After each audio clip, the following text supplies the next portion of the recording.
Kamu sarapan apa? Tiba-tiba bilang ada yang uji nyali. Uji nyali uka-uka? Tanyanya. Roy tertawa, melihat Nengsi juga yang ikut tersenyum. Saya tadi ke kampung selatan. Hah, yang benar. Ya, saya tadu ke kampung selatan. Mau tahu penasaran, ada apa sih sebenarnya? Ternyata benar, kata bapak. Intinya, ada yang mau ngetes kita. Tes the water. Mereka tahu Bapak sudah hijrah, sudah berubah. Mereka seperti mengetes, seperti coba Noel-Noel.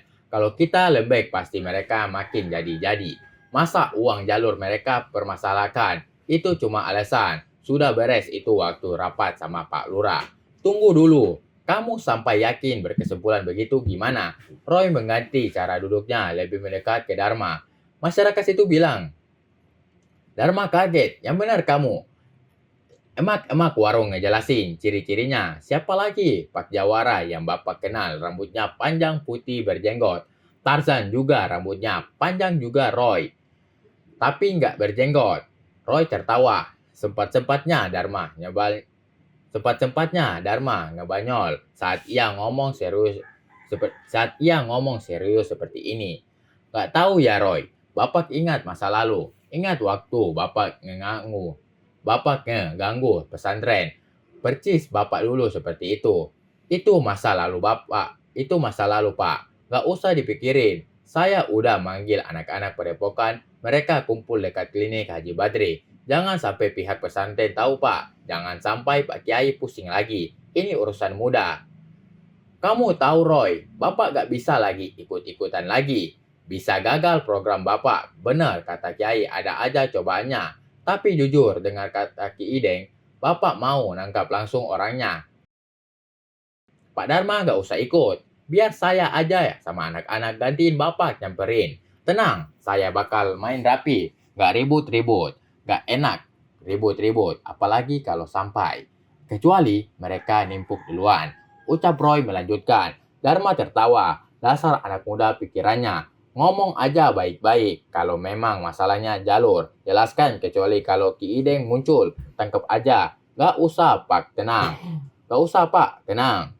Saya tahu caranya. Itu alasannya saya nyamar tadi datang langsung ke sana. Yang penting gimana cara pihak pesantren. Ya sudah, kalau orang kampung selatan kenal Bapak semua, itu pasti dari orang luar. Roy berdiri mau pamit dan melihat Nengsi yang sudah rapi. Loh, udah rapi teh. Dharma tersenyum, mau ikut pengajian.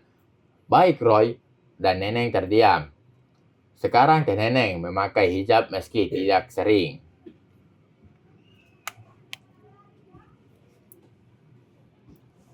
Ke pesantren sama Kiai Haji. Tanya Roy. Bukan, undangannya di rumah Bu Ita. Pengajian pagi.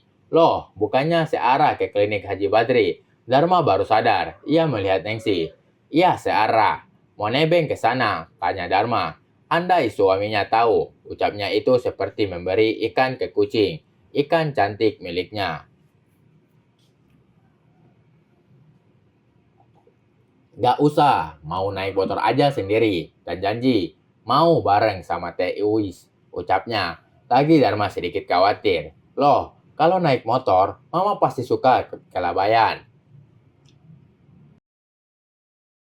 Gak ingat waktu, kan siang harus nemenin Bapak ke sana. Nanti pulangnya dijemput. Ucapnya, Dharma paling tahu bila Nengsi sering banyak mampir kalau keluar. Ya sudahlah, lagi pula memang niat ingin ke pengajian.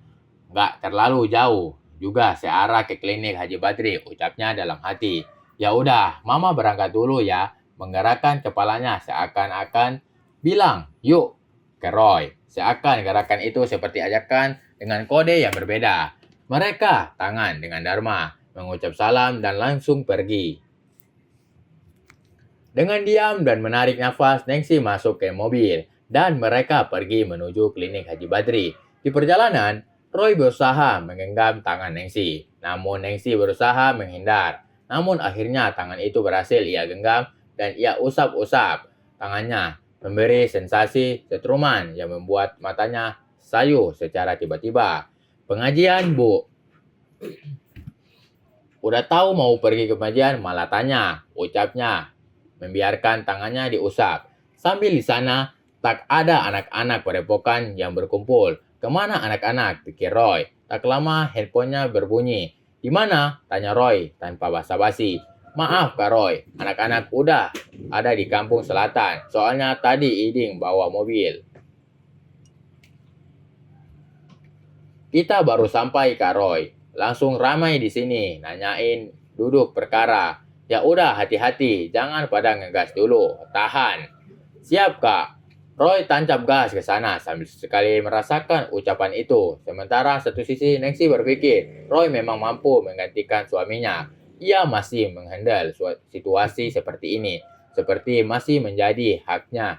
Iya, itu Roy datang, ucap Iding yang membawa anak-anak padepokan. Ia langsung menelpon Roy. Kak Roy, jangan turun dulu. Khawatir ke Iding kalau lihat Kak Roy, dia malah gak bakal muncul. Nanti kalau dia muncul, baru turun, ucapnya. Ya sudah, tunjukin kita kuat. Jangan kasih lembek. Harus bertempok tegang. Siap Kak Roy. Melihat anak buah Dharma sekarang menuruti perintah, Roy membuat Nancy tersenyum. Ia melihat anak-anak di luar sedang saling tegang. Nancy berpikir, sudah sepantasnya ia ada di sini, nemenin orang yang gantiin suaminya, dijadikan wanitanya, bahkan istri Dharma itu dibajak saat ia pergi ke pengajian. Ia membuka. Oke guys, terima kasih telah tonton channel kami dan jangan lupa untuk menekan tombol like and subscribe agar kamu tidak ketinggalan novel-novel berikutnya. Bagi para jomblo, jangan sedih, sebab kehidupan itu berawal dari jomblo dan jangan lupa bahagia.